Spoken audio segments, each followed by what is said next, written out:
मैं कौन हूँ, मेरा कौन है, इस बात पर हर जुबां मौन है। मैं कौन हूँ, मेरा कौन है, इस बात पर हर जुबां मौन है। मेरे बाबा ने मुझको बताया, मेरी दादी ने है गीत गाया, दो शब्दों में सारे ज्ञान का सारा सार समाया। वाघर मैं वह बाबा मेरा, वाघर ड्रामा वह भाग्य मेरा।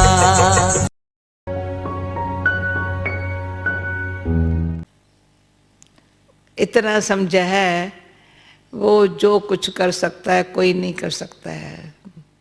जितना हमको वो प्यार कर सकता है कोई नहीं कर सकता।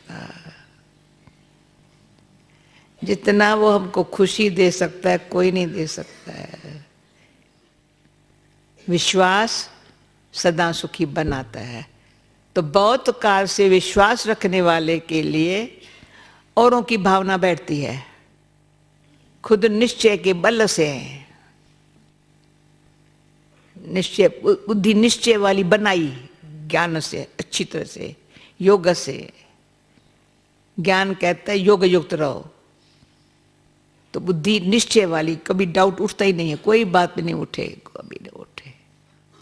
डाउट आया ना तो सारा अंदर जो मिला ना बाबा का, वो जैसे चला गया, डाउट नहीं चले। पर निश्चय इतना कुछ भी हो जाए, बुद्धि हलचल में आती नहीं है। जिसको निश्चय खुद कम है ना, तो उसके बुद्धि को हलचल में लाने वाला कोई थोड़ा भी हिलाएगा ना, हाँ हाँ हाँ तू राइट है।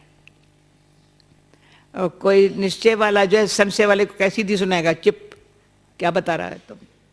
इतना अंदर बुद्धि को अटल निश्चय वाला, अटूट निश्चय बनाना मेरा पर्सनल काम है। समझते हैं हम भगवान के सुनने वाले बच्चे और किसकी क्या सुनेंगे। कौन हमारा सोचेगा, हमारा भला? कोई नहीं सोचेगा हमारा भला। जो हमारे लिए भला सोचने वाला है वो एक मेरा बाबा है।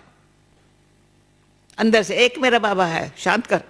एक मेरा, अपन को भी कहते हैं मन को, शांत कर, एक मेरा बाबा है, चुप।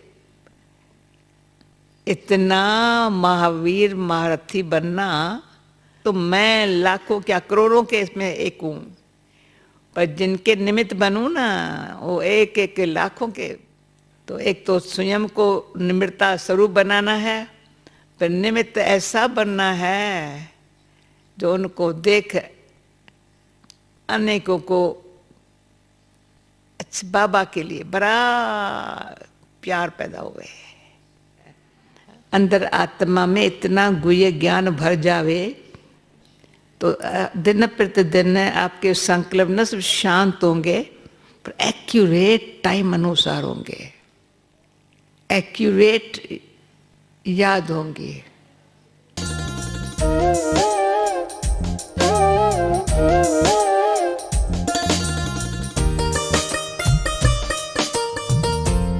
लेकिन दादी जी के अंदर वो सभी कलाएं जी, जैसे कहा जाता है सर्व गुण संपन्न हो और सर्व कला संपूर्ण हो। जी, तो जिसके अंदर सब कलाएं हो तो नेचुरली कहीं भी जाएगा तो ऑटोमेटिकली, बोलने की तो बात छोड़ें, उसके देखने से ही, उसके सानिध्य से ही व्यक्ति के अंदर बहुत बड़ी शक्ति आती है, एक जादुई ताकत आती है। जी, तो इसलिए दादी जी की ये पर्सनैलिटी थी, क्योंकि जैसे शुरू में ही बाबा ने उनको देख करके ये विदेही जनक है, हाँ, जो अपने देह में रहता ही नहीं, देह का केवल माध्यम यूज करता है। तो वो जो उनकी प्योरेस्ट स्पिरिचुअल पर्सनैलिटी थी, जी, जिसको लोग कहते हैं भगवान ने अपने छवि में मनुष्य को घड़ा, जी, तो परमात्मा ने जिनको स्वयं घड़ा था, हाँ जी, तो उनका आना तो क्या, जैसे कि आने से पहले, जैसे बरसात आने से पहले ठंडी हवा आ जाती है, इस तरह की उनकी पर्सनैलिटी थी, वो काम करती थी। और उनका जो अलौकिक छवि थी, जिसको हम कह सकते हैं एक अलौकिक अव्यक्त छवि थी, वो भी न्यारी थी। और उन्होंने लंबा चौड़ा ज्ञान नहीं देती थी, उन्होंने ज्ञान को, हम सब जानते हैं कि थोड़े से शब्दों में, थोड़ी सी बातों में, हाँ जी। जैसे कि मंत्र होता है ना, तो एक होता है मंत्र में थोड़ी सी बात हम सारी कह देते हैं और बाकी पूरा पोथी पढ़ो।